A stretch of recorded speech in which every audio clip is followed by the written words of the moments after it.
esta computadora. Bueno, ahí estamos grabando un nuevo encuentro en el espacio de lectura y reflexión dentro de la comunidad Press Coaching. Seguimos con el libro de Fred Kofman, La empresa consciente. Habíamos dejado en la página 171. Voy a retomar con la frase que cerraba para luego pasar al título que abre el párrafo con el que comenzamos hoy. La frase es de William Gleiser y dice: aunque los temas no humanos como la estadística, los diagramas de flujo, las finanzas o la alta tecnología son evidentemente esenciales para administrar una empresa exitosa, las compañías no fracasan por carecer de estos conocimientos técnicos. Fallan en lo que concierne a las personas. Aparentemente no somos capaces de aprender que, si los empleados no logran un alto nivel en su trabajo, no se debe a que no comprendan los aspectos técnicos o estadísticos de la tarea que deben realizar, sino a la manera en que los tratan sus gerentes. Ahí le abro a... ¿A quién le puedo pedir que me dé una manito mirando la pantalla por si se suma alguien? Y lo nombro coadministrador. Ariel, dale. Te pongo coanfitrión, así por si aparece alguien para entrar y yo estoy con la vista en el libro, le podés abrir. Gracias. Bueno, vamos entonces al título de hoy, que es Yo tengo la razón, tú no. Dice: he comparado los modelos mentales con lentes. Dije que son invisibles porque miramos a través de ellos. Esto sugiere que si nos quitáramos los anteojos y los pusiéramos delante de nuestra nariz para mirarlos, comprenderíamos que ellos distorsionan nuestras percepciones. La distancia brinda perspectiva, nos permite decidir si deseamos seguir usando esos anteojos. Los modelos mentales pueden funcionar como anteojos, pero se parecen más a los ojos. No podemos prescindir de ellos sin un gran trauma. Nuestra manera de ver el mundo está tan arraigada que ni siquiera la consideramos una manera, es la manera. Una de las características distintivas de la arrogancia ontológica es que no distinguimos nuestra identidad de nuestras opiniones. Asumimos que nuestros pensamientos y nuestro yo son una misma cosa.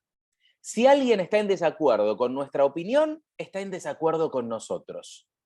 En consecuencia, cualquier persona que ponga en duda nuestro punto de vista está poniendo en duda nuestra imagen y autoestima. Por este motivo, los desacuerdos tienen su cuota de beligerancia.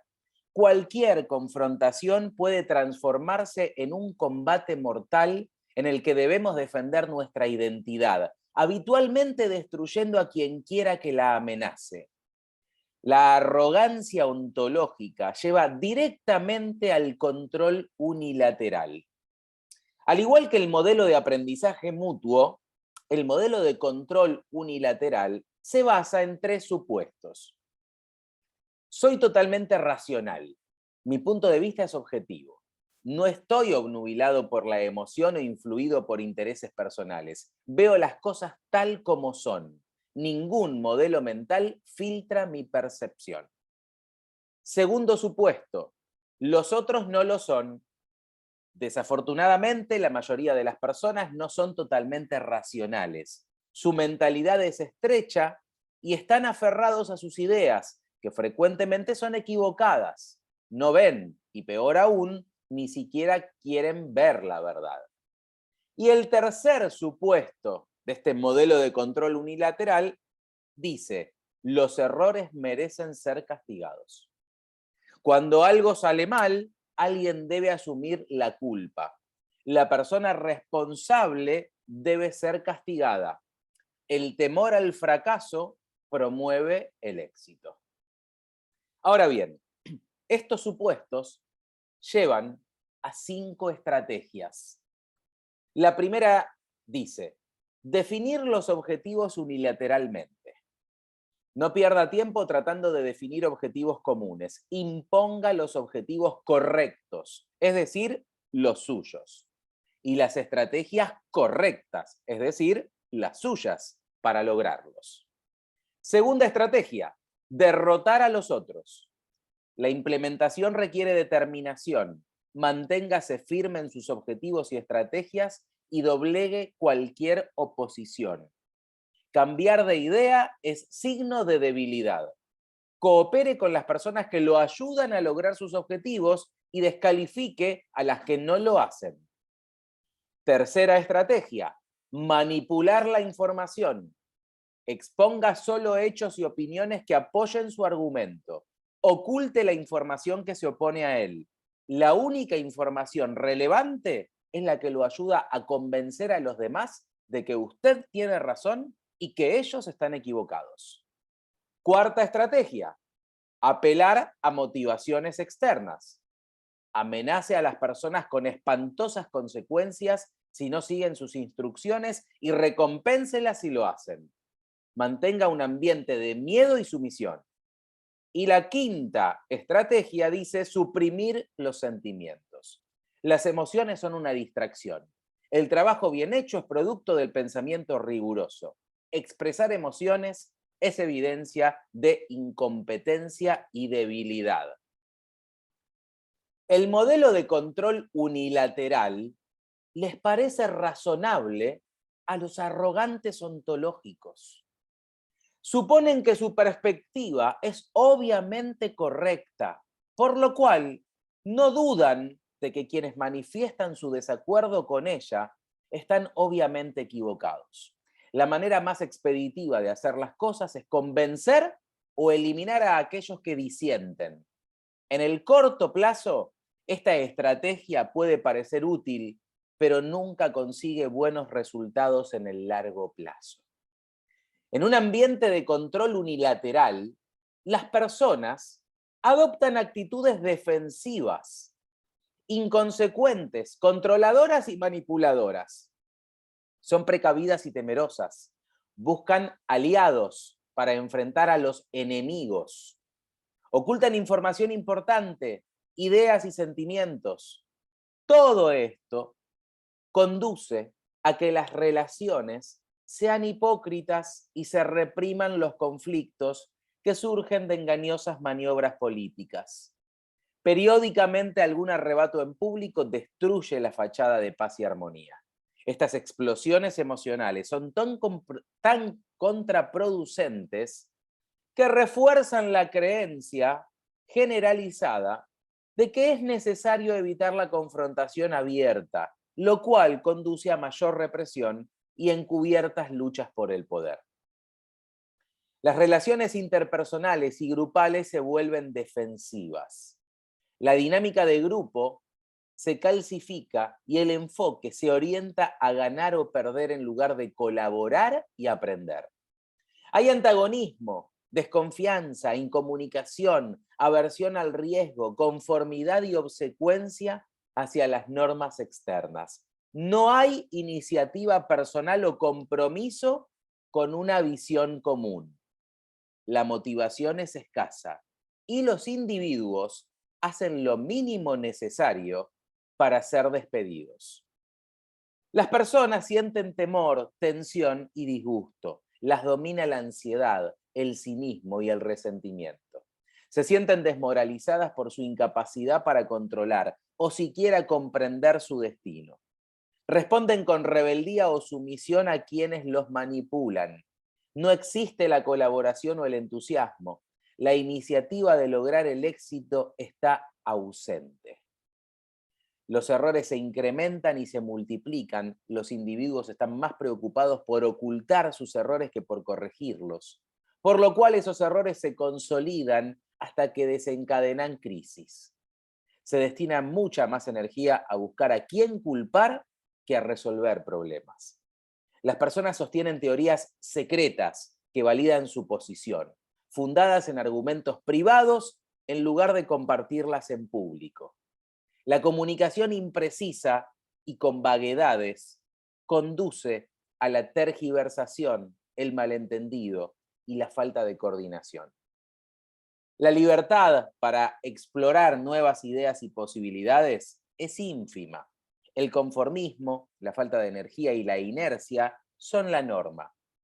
Las invitaciones a la adaptación y a la innovación son ignoradas. Las personas se niegan a proponer soluciones que podrían desafiar las normas y creencias establecidas.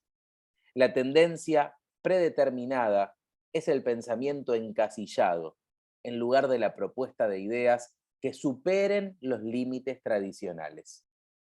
El autoritarismo prevalece. Para obtener conformidad se requiere constante vigilancia por parte de una autoridad que tiene el poder de castigar. Sin visión y objetivos compartidos, las personas actúan con apatía. Se someten al pensamiento de grupo, al conservadurismo, a la aversión al riesgo. No hay cooperación para definir objetivos y establecer estrategias. Las consecuencias fundamentales del modelo de control unilateral son simples y devastadoras.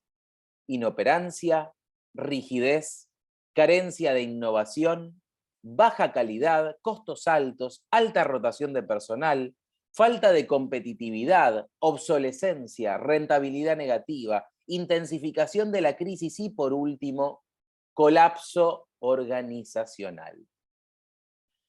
Y acá termina este título, que termina como siempre con una frase, en este caso de Peter Drucker, que dice: la relación entre un gerente y un empleado es mucho más parecida a la que existe entre un director de orquesta y sus músicos que a la tradicional relación superior-subordinado.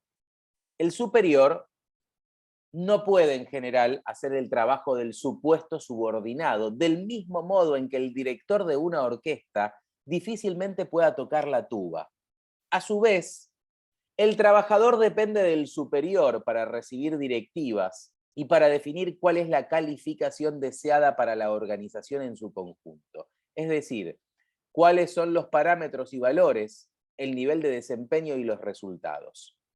Y así como una orquesta puede sabotear al director más capaz y, por cierto, incluso a los más autocráticos, un equipo puede sabotear con facilidad incluso al superior más capaz y, por qué no, al más autocrático. Los empleados tienen que ser manejados como si fueran voluntarios. Frase entonces de Peter Drucker. Y viene otro título, pero hago la pausa acá, a ver si queremos reflexionar, traer alguna anécdota. ¿Alguien tiene algo para compartir respecto a esto que acabo de leer? ¿Vieron identificado esto en alguna organización? Sí, se ve, ¿no? En las organizaciones. Hola Fernando. Hola Elsa, bienvenida, ¿cómo estás? Hola, lo que pasa es que estoy caminando. Este, lo que escuché me recuerda a lo que sucedió en una empresa donde, a ver, un coordinador informa al gerente comercial que el subgerente comercial no sabe del producto. Ajá. Entonces, el gerente comercial opta por pedirle al subgerente su retiro de la organización. Entonces, obviamente, el coordinador lo que aspiraba es ser subgerente comercial. La famosa, acá ¿sabes cómo le llamamos a eso? Serruchar el piso. Sí, acá también. El punto es que faltó, porque el coordinador puede haber intentado lo que quiere, pero yo creo que el gerente comercial estaba obligado a entender lo que acabas de decir, que es una orquesta y el subgerente no tenía por qué conocer el producto tan a fondo como lo conocía la gente que lo vendía. Pero faltó eso y le costó el puesto al subgerente, ¿no? Así fue. Eso yo lo vi. Qué bueno, Elsa, gracias por traernos un ejemplo concreto de esto que describe Fred Kaufman en algo que vos pudiste conocer de primera mano. Bienvenidos los ejemplos que quieran traer y las experiencias, por supuesto, como así también las reflexiones. Recordemos que es un espacio de lectura y reflexión, así que cuando nos surja reflexionar algo o nos aparezca algo, me paran, Fer, quiero decir algo y yo paro la lectura, ¿sí? Bueno, seguimos. Entonces el título que sigue dice: ¿quién quiere ser un controlador? Y empieza con una pregunta, con dos preguntas. Dice: si el control unilateral es tan letal y el aprendizaje mutuo tan poderoso, ¿por qué no optamos todos por el modelo de aprendizaje mutuo? Y la segunda pregunta es, ¿por qué no abandonamos nuestra arrogancia ontológica para adoptar una actitud humilde? Dice, la elección parece obvia, y sin embargo, no lo es para la gran mayoría de las personas. Muchos individuos, en particular aquellos que tienen autoridad, son ejemplos rotundos de control unilateral. El modelo de control unilateral tiene mecanismos de defensa automáticos. Su sistema inmunológico está programado para destruir cualquier cosa que amenace sus creencias y sus supuestos. Sin pensarlo, los controladores eliminan cualquier información que contradiga su modelo mental. En consecuencia, operan de acuerdo con el modelo de control unilateral, incluso sin darse cuenta. Pasan su tiempo manipulando a los demás sin que eso les impida considerarse a sí mismos abiertos e interesados en las perspectivas ajenas. Cambiar del control unilateral al aprendizaje mutuo va en contra de las convenciones sociales. Vivimos en una cultura arrogante que nos condiciona desde la temprana infancia a sentirnos valiosos solo cuando ganamos.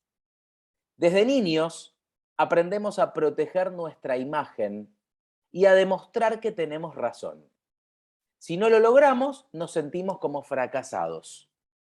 No es sorprendente que nos aferremos al modelo de control unilateral aun cuando es evidentemente ineficaz. En realidad, nunca probó ser eficaz. Sencillamente, cuando advertíamos que otras personas se oponían a nosotros, las culpábamos de nuestros problemas. En nuestra mente controladora, eso confirma que debemos esforzarnos más para imponer nuestra voluntad a esos idiotas que no saben de qué demonios están hablando.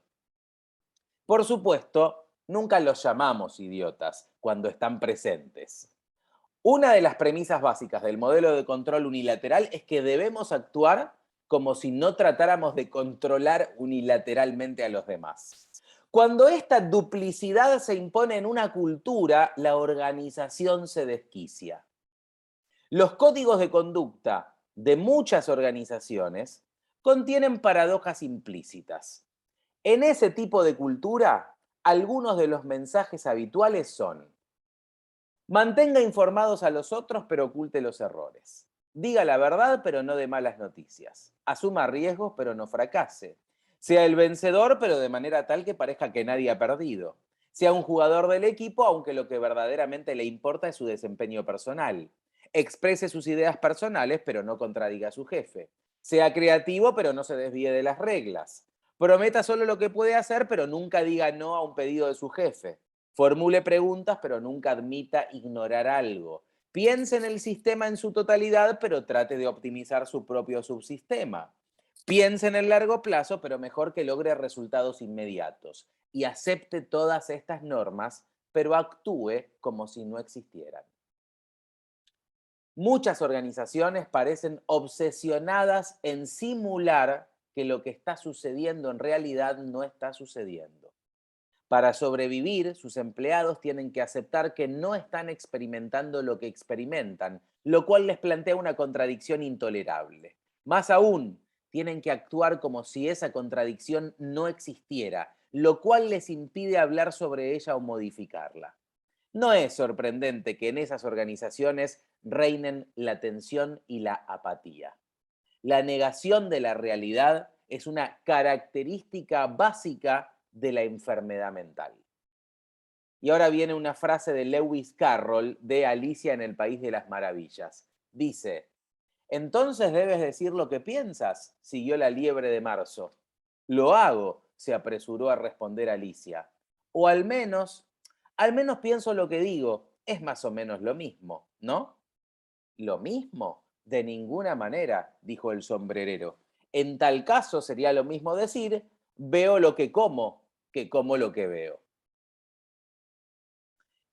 Hasta acá, ¿cómo venimos? ¿Algo que quieran compartir? Sí, yo la verdad que me parece tan triste, ¿no? Que existan estos ámbitos así donde, bueno, se deja lo humano, ¿no? Siento como que hay una gran desvalorización por parte de cada uno, donde ni siquiera las personas que pueden expresar una idea se animan a hacerlo, porque, ¿no? Y, y bueno, me imagino eso, ¿no? Como esto de poder, el coaching, esto de poder, digamos, pararse desde otro lado. Muchas veces llegan personas que trabajan en organismos como la educación. Yo he estado trabajando en educación. Y bueno, me pasó con una señora que era, digamos, estaba como en la parte de secretaría o como que era un mandos medios y había otra, digamos, otra secretaría y le tenía como mucho miedo a hablar con una persona que era como su par y en el encuentro se dio cuenta que la otra persona también le tenía mucho miedo a ella, que por eso estaba atrincherada y nunca la podían, atrincherada en su oficina con todos sus colaboradores, a los cuales estaba, digamos, que ella la veía como una fiera, como una leona, y esto de poder girar y ver que el otro es un ser humano que tiene los mismos temores y la misma falta de autoestima, ¿no? Porque en realidad son lugares como muy pobres, ¿no? Humanamente, y donde cada uno defiende su ego y se pierde de vista esto de que esa empresa o ese lugar es un lugar que está vivo y que todos estamos en función del objetivo que tiene y que los costos son altísimos a veces también. En la educación se pierde de vista al alumno, al para qué vas. Y la verdad que es así como vos decís, todo lo que leíste, la Sí, verdad que sí. sí, tal cual, tal cual. Sí, gracias Vero por traer otro No, ejemplo, gracias. ejemplo concreto. ¿Desiree, ibas a compartir algo? Sí. Sí, justamente leyendo esta parte, me di cuenta que yo durante mucho tiempo trabajé en una institución así y ahora, ¿no? Obviamente, pues uno le saca todos los aprendizajes ahora, ¿no? Después que uno transita el coaching, logra ver, ¿sí? El conjunto de aprendizajes que eso trajo a su vida. Pero también uno, en mi caso, se cuestiona, ¿no? ¿Cómo duré tanto tiempo trabajando en un espacio como ese que me quitaba energía? ¿Sí? Porque yo sentía que cuando llegaba a casa, llegaba como que necesitando necesitando que me cargaran como un cargador, ¿no?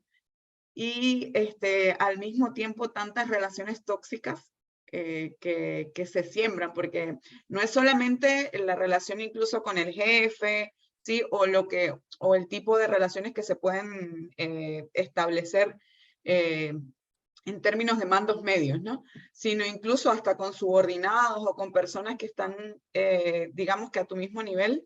Las relaciones tóxicas es como un quítate para ponerme yo, ¿no?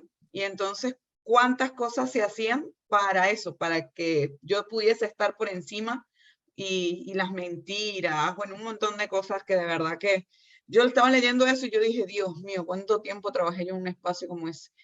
Qué horrible. Gracias, Desiree, por compartirlo. Ariel.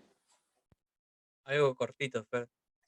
Es increíble cómo el lenguaje modifica las cosas y cómo se llamaba recursos humanos como si fuéramos un recurso. Le han pasado a capital humano, también tremendo porque es un capital. Pero para traer una mirada positiva, para no quedarme en lo negativo, yo creo que las cosas van cambiando, hay una nueva conciencia donde los mismos empleados se están dando cuenta que quieren ser bien tratados, por eso buscan trabajos que realmente tengan una visión y un buen trato. Sí, comparto. Gracias, Ariel. Y esto se ve cada vez más en las nuevas generaciones, ¿no? Donde ha cambiado por completo esto de sostener a cualquier costo un puesto de trabajo en una organización, que antes era muy, muy frecuente, el famoso reloj de oro después de tantos años de servicio y lealtad a una empresa, ¿no? A una organización. O sea, si lo trasladamos incluso a nuestras familias, y acá sería muy jugoso poder conversarlo con Vani y con Analía, que ayer nos hablaban de lo transgeneracional. Si lo trasladamos esto mismo, vemos que ocurre en muchas familias, ¿no? Lo mismo que ocurre en las empresas, ocurre en las familias. Y claro, y por supuesto, en las empresas familiares, mucho más. Así que qué bueno tener la posibilidad del espacio para reflexionarlo esto y para verlo. Porque en definitiva, esto que decía Desiree, ¿cómo pude estar? Y bueno, y probablemente lo tenías, como lo que decimos, en transparencia, ¿no? Como lo tenemos tantos en nuestras familias, tantas creencias y demás. Hay como conductas que están ya instaladísimas y nos pasan en transparencia. Qué bueno, me alegro de que podamos reflexionarlo de esta manera. Bueno, avanzo. El próximo título es Las rutinas defensivas organizacionales. Sí, tal cual, los mandatos familiares, deciré, en efecto. Sí, los tenemos en todas las familias. Bueno, dice, Chris Argyris y Donald John descubrieron que cuando se le pregunta a los directivos de empresa cómo se comportarían en ciertas circunstancias, la respuesta que dan habitualmente es la teoría enunciada, entre comillas. Un modelo de acción congruente con sus valores explícitos. La mayoría de ellos aseguran comportarse de acuerdo con el modelo de aprendizaje mutuo. No obstante, al observar la conducta de miles de directivos de empresa, Argyris y John descubrieron que la manera en que dicen comportarse es considerablemente distinta de la manera en que realmente lo hacen. A la verdadera línea de conducta que aplican los directivos, estos autores la denominan la teoría en uso, entre comillas. La mayoría de ellos se comportan de acuerdo con el modelo de control unilateral. La teoría en uso es incompatible con la teoría enunciada. Si desean mantener su conducta, esta divergencia debe permanecer oculta. Si sale a la luz, es insostenible. Este es el motivo por el cual en un entorno de duplicidad las personas están condenadas si intentan obedecer los mensajes contradictorios y condenadas si intentan exponer las contradicciones. Dice Argyris, si los individuos no hablan sobre las rutinas defensivas, sobre las inconsistencias entre las teorías enunciadas y las teorías en uso, esas rutinas seguirán proliferando. Si lo hacen, se crearán problemas. No solo en los individuos se verifican contradicciones entre las teorías enunciadas y las teorías en uso. En The Neurotic Organization, la organización neurótica, Manfred Ketz y De Bryce y Danny Miller presentan algunas de las divergencias corporativas más comunes entre declaraciones y acciones. Somos buenos ciudadanos de esta comunidad, dicen mientras contaminan el lago del pueblo. Nuestros trabajadores tienen autonomía, dicen mientras despiden a cualquiera que cuestione su autoridad. La calidad es lo más importante, dicen mientras venden productos defectuosos. Las personas son nuestro principal activo, dicen mientras permiten que cada año el 50% de sus empleados se vaya de la empresa. Argyris explica que las rutinas defensivas son estrategias que permiten a individuos y organizaciones evitar situaciones vergonzantes, permitiéndoles ignorar las inconsistencias entre sus palabras y sus acciones. En una rutina organizacional defensiva, el gerente da una orden contradictoria o dos gerentes dan órdenes contradictorias entre sí. Ahí volvió Elsa. El gerente hace que su orden sea no discutible. El gerente hace que la no discusión de su orden sea no discutible. Consideremos un ejemplo. Un supervisor le dice a un trabajador que cuando detecte un defecto debe detener de inmediato la línea de producción e informarlo. Al día siguiente, otro supervisor le dice que cuando hay gran apremio, no debe informar sobre los defectos ni detener la línea de producción. Si no existe un estándar claro para decidir cuándo hay un gran apremio, el trabajador queda atrapado. Se detiene la línea, se creará un problema. Si no la detiene, también se meterá en problemas. Si trata de recurrir a sus supervisores para que resuelvan la contradicción, también tendrá problemas. La respuesta será: estamos demasiado ocupados para resolver tus problemas. Ocúpate de eso. Las rutinas defensivas hacen estragos en una organización. De Bryce y Miller descubrieron que las comunicaciones de doble vínculo frustran el surgimiento de la confianza mutua y la iniciativa. Mientras crece la rabia, se suprimen los conflictos y se alienta una atmósfera de falso consenso. Para los subordinados, aparentemente lo más fácil es aceptar la situación. La parálisis en la acción se convierte en algo bastante común. Si bien las incongruencias son inevitables, también son manejables. La vida organizacional es demasiado compleja. No es posible evitar las contradicciones. Las inconsistencias son inherentes a la vida, pero no deben crear rutinas organizacionales defensivas. El disparador fundamental de una rutina defensiva no es la contradicción, sino la imposibilidad de discutirla. Una cultura de aprendizaje mutuo en la cual las personas están dispuestas a discutir sobre su conducta es el mejor antídoto contra las rutinas organizacionales. Y ahora viene otro título que dice: te propongo que hablemos. Es extremadamente difícil cambiar una cultura de control unilateral, porque aparentemente no es vista como tal. Un controlador supone que, al igual que él, las otras personas se identifican con sus opiniones y consideran cualquier desacuerdo como un ataque personal. Por lo tanto, trata de derrotarlos con cortesía, como si no estuviera en desacuerdo con ellos. No desea arriesgarse a contrariarlos o humillarlos, de modo que no expresa honestamente sus opiniones. Busca maneras sutiles de ganar la discusión sin que se plantee siquiera una clara discusión. Si no lo logra, trata de conseguir su objetivo por medio de la intimidación. En consecuencia, es altamente improbable que en un ambiente de control unilateral se dé a conocer información que refute la validez de una postura. Cuando ocurre, es rápidamente eliminada. Un ejecutivo de ventas llamado Marcos se acercó a mí después de un seminario y me pidió que lo ayudara a afrontar una delicada situación con Susana, su asistente administrativa. Marcos me explicó que Susana era una persona muy difícil, poco dispuesta a seguir sus indicaciones. Se sentía tan frustrado que quería despedirla. Pero después de oír mi presentación sobre el control unilateral y el aprendizaje mutuo, comenzó a dudar. Se preguntaba si estaba actuando de manera arrogante y controladora, si sería injusto no darle a Susana una oportunidad.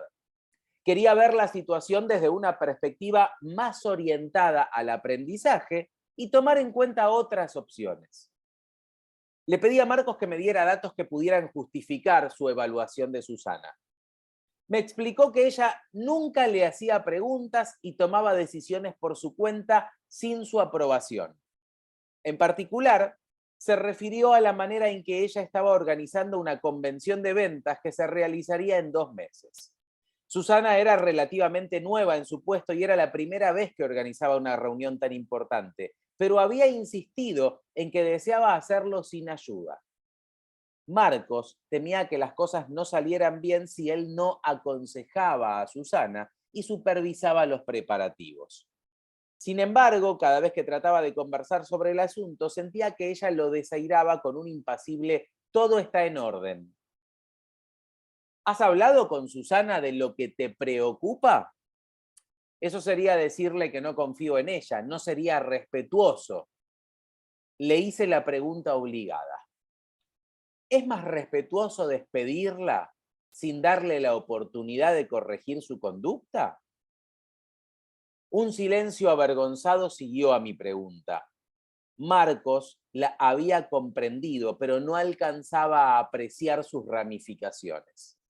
Le dije que podía solucionar el conflicto con Susana, pero antes era necesario que se tomara las cosas con menos seriedad. En última instancia, la solución más poderosa para la arrogancia ontológica no es la voluntad, sino el humor. Y ahora viene un título que es Sin arrogancia. Dos exploradores caminan por la sabana africana. Súbitamente aparece un león. Uno de los exploradores toma de su mochila un par de zapatos para correr y se los pone. ¿Qué haces?, le pregunta el otro explorador. Me preparo para correr, responde. No seas estúpido, nunca podrás correr más rápido que el león. No necesito correr más rápido que el león, solo necesito correr más rápido que tú. La clave de cualquier chiste es un final inesperado. Suponemos que ambos exploradores están en igualdad de condiciones ante el león. El remate desarma esa suposición y echa a perder la interpretación automática que nuestra mente ha creado. Cuando reímos, confesamos algo. Creía que las cosas eran de una manera, pero evidentemente no es así. Lo que parecía obvio resultó ser solo una inferencia errónea. Un buen chiste revela la insoportable levedad del ser real. Nos demuestra que nuestra idea del mundo no es el mundo real. La risa es un signo indudable del cambio de la arrogancia a la humildad. Cuando observamos nuestros modelos mentales sin apego, nos sentimos aliviados. Dejamos de vernos con tanta seriedad. Nuestras opiniones son menos rígidas y abandonamos la actitud de suficiencia con que sostenemos que nuestros puntos de vista son obviamente correctos. Esto relaja nuestro habitual engreimiento y abre una puerta a la curiosidad y el asombro. Cuando el remate de un chiste sacude nuestra seguridad y nos muestra que nuestra interpretación de la primera parte no era correcta, intuimos que la vida puede ser un chiste en el cual el mundo permanentemente sacude nuestras vanidosas certezas. Por lo tanto, el humor es el camino más fácil hacia la humildad ontológica. Cuando somos presa de la arrogancia ontológica, decimos cosas pomposas como, escúchame, así son las cosas, sé realmente de qué estoy hablando. Nos ponemos demasiado serios, no vemos los filtros de nuestros modelos mentales. En la oración anterior, la palabra realmente no es más que un pedido de obediencia. Esas palabras arrogantes implican, debes rendirte ante la realidad, solo te estoy explicando cuál es la realidad. Expresiones tales como realmente, objetivamente, la verdad es y obviamente, seguidas de una opinión, son un signo indudable de que estamos operando de acuerdo con el modelo de control unilateral. Pero no hay que desesperar, podemos advertir nuestra propia rigidez, recordar que debemos relajarnos y tomarnos menos seriamente. Cuando usted ríe, toma una dosis completa de humildad ontológica. No obstante, convertirla en interacciones de aprendizaje mutuo requiere algún trabajo. Es necesario que aprenda a expresar sus puntos de vista y a recibir los de otras personas con honestidad, respeto y humildad.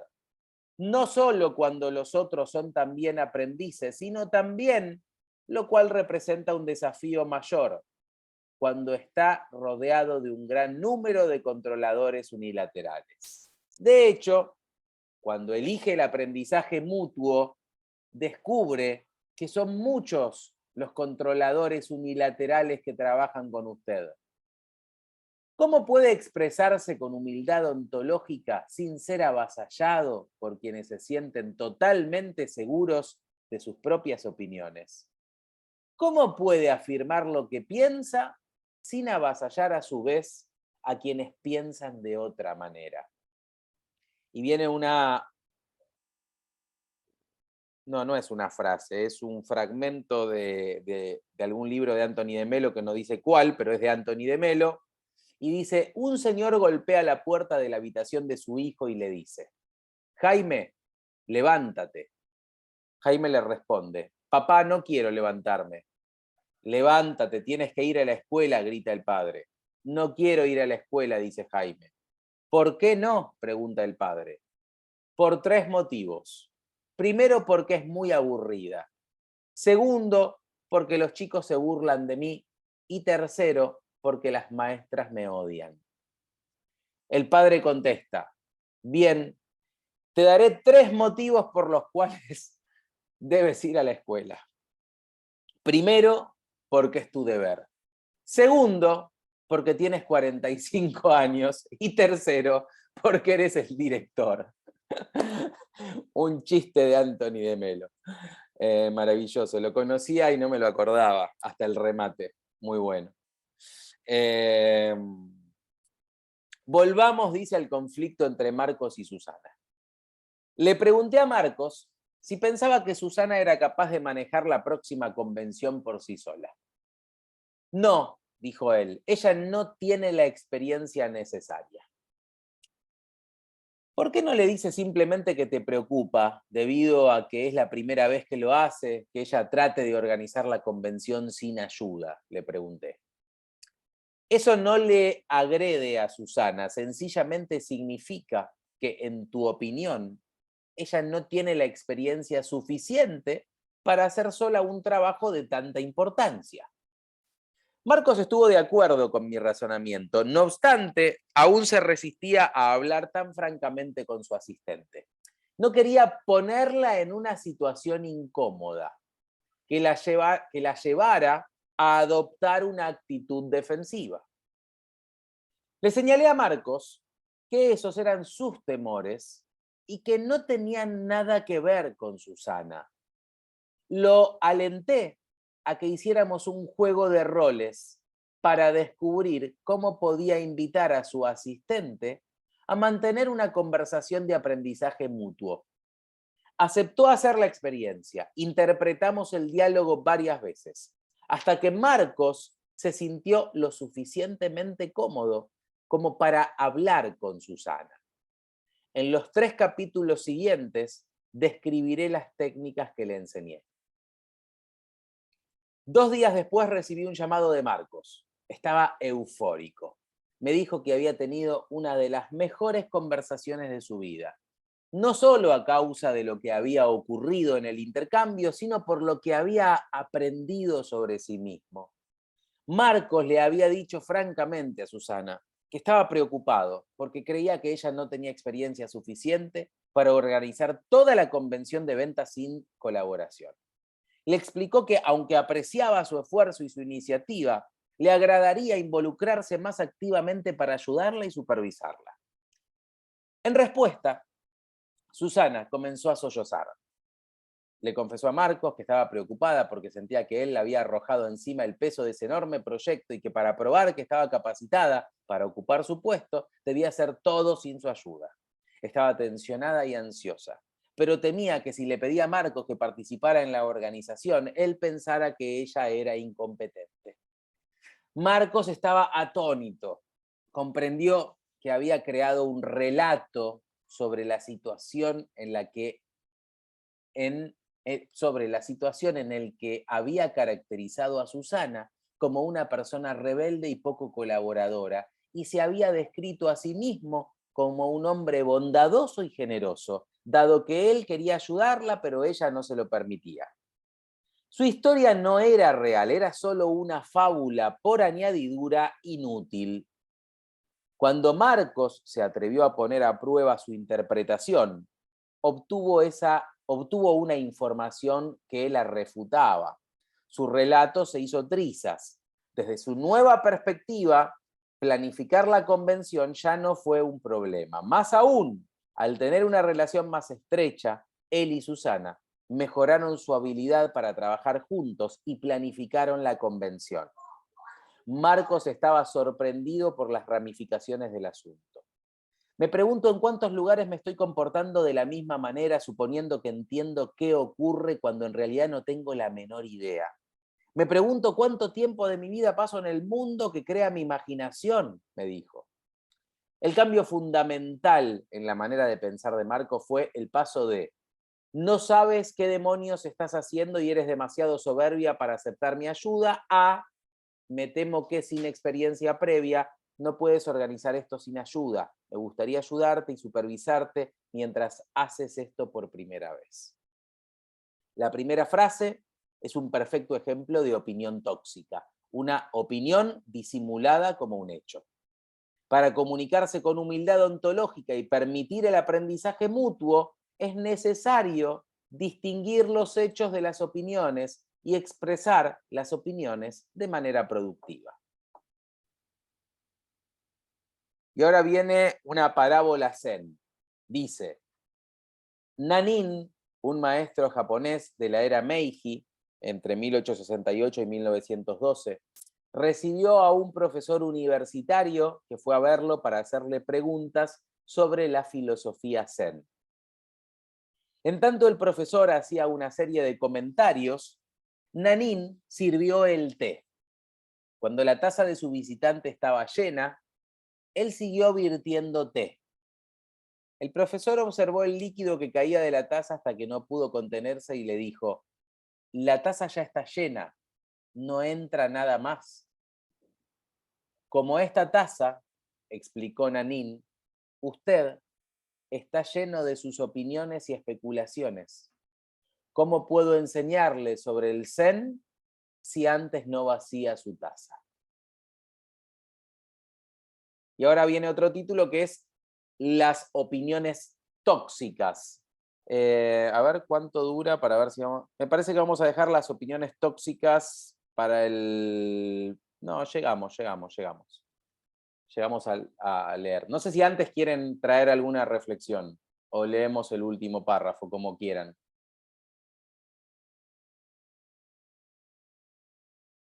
¿Leemos el último? ¿Sí? Bueno, vamos. Las opiniones tóxicas. Un hecho es algo objetivo. Usted está despierto. Este es el capítulo número 4. Está nevando. Los hechos se perciben por medio de los sentidos. Las otras personas pueden percibir lo mismo a través de los suyos. Los hechos son públicos. Hacen referencia al mundo que todos podemos observar. Para enunciar un hecho podemos usar oraciones del tipo S, sujeto, es P, predicado, donde el predicado expresa una característica observable del sujeto. En el diálogo con que se iniciaba este capítulo, Eduardo habría podido decir, el informe tiene 18 páginas. Cristina habría podido afirmar, mi equipo trabajó durante 5 días en ese informe. Es decir, habrían podido enunciar simplemente hechos sin adosarles una valoración. Una opinión es subjetiva. Yo considero que tú deberías ir a dormir. Este capítulo me parece interesante. Creo que es un gran día para esquiar. Las opiniones se forman en nuestra mente y las otras personas no pueden leer la mente. Las opiniones son privadas, no se refieren al mundo observable, sino a nuestras ideas sobre él. Para expresar opiniones, podemos usar oraciones del tipo, pienso que ese es P, o para mí ese es P. El sujeto de nuestras opiniones siempre somos nosotros mismos. En el diálogo que mencioné, Eduardo habría podido afirmar, este informe es demasiado largo para lo que me propongo exponer en la reunión. Cristina habría podido decir, creí que era la clase de informe que necesitabas. Estas oraciones expresan las opiniones de Eduardo y Cristina. Pueden ser sinceras o engañosas, pero no son verdaderas o falsas, en ningún sentido objetivo. Los seres humanos observamos hechos y nos formamos opiniones incesantemente. Cuando nos encontramos con alguien, no solo prestamos atención a su ropa, hacemos una valoración de esa persona a partir de lo que pensamos de su ropa. No decidimos voluntariamente tener opiniones, evaluamos todo lo que nos rodea de manera constante y automática. Y muchas de esas opiniones son útiles, pero muchas otras son tóxicas. Una opinión es tóxica cuando se disfraza como un hecho. A causa de su estructura sintáctica, una opinión tóxica parece expresar un hecho. Por ejemplo, el brócoli es asqueroso o Eduardo es un imbécil. Estos juicios simulan ser algo más que opiniones. Usan el lenguaje de los hechos. Podemos hacerlos aún más engañosamente objetivos, agregando palabras tales como realmente, verdaderamente y objetivamente. Por ejemplo, este trabajo es realmente difícil. El problema real es que estás empecinada en hacerlo a tu manera. Tu conducta es verdaderamente despreciable. Objetivamente, San Francisco es el mejor lugar para vivir. El problema con las opiniones tóxicas es que hacen una afirmación que pretende ser la descripción de una realidad objetiva. Por lo tanto, opiniones tóxicas disímiles provocan conflicto. Si yo prefiero vivir en San Francisco y usted en Nueva York, tenemos opiniones diferentes. Si yo digo San Francisco es el mejor lugar para vivir y usted dice Nueva York es el mejor lugar para vivir, tenemos un conflicto. Esta es precisamente la toxicidad de la arrogancia ontológica. El controlador, ignorando sus modelos mentales, entiende sus opiniones como descripciones verdaderas del mundo real, igualmente perceptible para todas las personas. No dirá, no como brócoli porque no me gusta, o no sé cómo trabajar con Susana. Dos oraciones donde el sujeto es la primera persona. Enunciará oraciones en tercera persona que pretenden describir cómo son las cosas en lugar de decir qué piensa sobre esas cosas. Las opiniones tóxicas crean enfrentamientos. Expresarlas raramente mejora las cosas. Si Cristina le dice a su jefe que es un imbécil, terminará en la calle.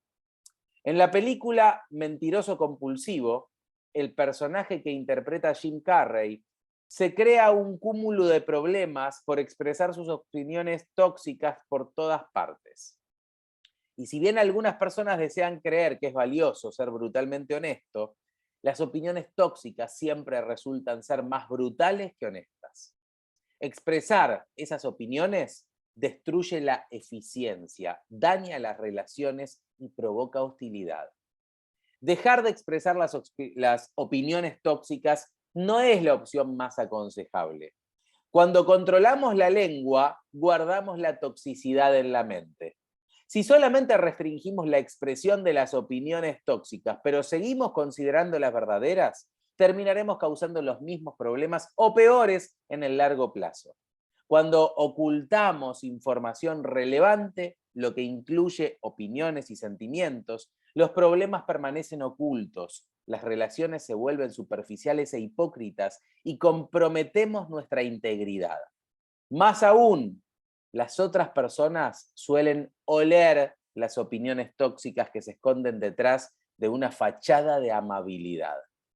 Para maximizar la eficacia, profundizar las relaciones y vivir auténticamente, debemos refinar esas opiniones tóxicas y extraer la verdad central que contienen.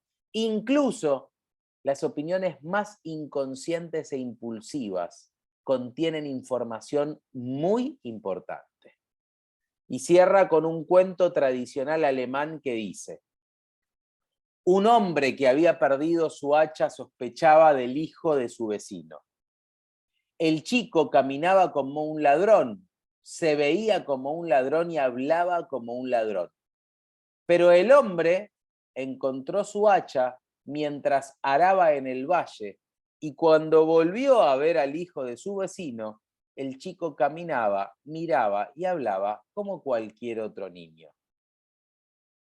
Bien, hasta aquí llegamos hoy entonces. ¿Algo para cerrar? Sí, que es una belleza. Primero, que nos leas tan lindo, a mí me encanta. Gracias, Vero. Y después tanto aprendizaje, ¿no? Y a medida que vas contando cómo la mente mía, por lo menos, iba ahí como relacionando, encontrándome con discursos y también digo, ¿cuánto emitiré yo de mi discurso que no me doy cuenta, ¿no? Y me sale compartir esto de... yo soy facilitadora de biodanza y al principio de la clase hay un espacio donde danza la palabra, y es que cada uno habla desde sí mismo, ¿sí? Y esto del disfraz, ¿no? Que vos decís en cuanto a esto de los discursos que uno dice, pero al final no está hablando desde uno. Entonces lo que se pide es hablar desde uno, que es poner el corazón al centro, ¿no? Y me acuerdo de un señor que vino una vez y, bueno, al principio no saben cómo es el encuadre. Entonces él hablaba de la sociedad y de todo, bueno, como que, bueno, porque la sociedad y el ser humano y qué sé yo, y bueno, y no decía nada y decía, bueno, estuvo ahí como un... Y mi profesor en un momento le dice, ¿y vos ahora? ¿Cómo te sentís? Y él agarró y dijo, con una necesidad profunda de afecto. Y te juro que esas palabras que él dijo me hizo amarlo, porque, o sea, yo ya estaba aburrida de todo lo que estaba diciendo, ¿no? Quería como que Claro. terminara. Y cuando él dijo así, automáticamente mostró su sensibilidad, su vulnerabilidad y cambió la energía del espacio, del lugar. ¿Viste? Qué importante, ¿no? Sí. Así que bueno, eso, agradezco mucho, Fer. Gracias por compartirlo. Muchas gracias. Maya nos escribe, hermoso, una invitación a la humildad y al respeto. Desiree, vos habías preguntado ahí en el chat qué capítulo, no sé si lo pudiste ubicar, porque recién te lo leo. Ah, ok. Recién leí eso en el chat. Bueno, gente, qué lindo compartir este espacio. Este libro me fascina. Y me parece que es sumamente adecuado rever todos estos conceptos, ¿no? Porque como les decía en reuniones anteriores, cada vez que avanzo en la lectura voy descubriendo que prácticamente todo esto lo han traído mis formadores en la formación de coaching, y me imagino que en muchas formaciones de coaching están todos estos conceptos diseminados. Pero qué bueno volver a la fuente y a reflexionarlo, ¿no? Así que bueno. Bueno, les mando un beso enorme. Que tengan linda jornada. Nos vemos en un próximo taller o un próximo espacio. Chau, chau. Chao.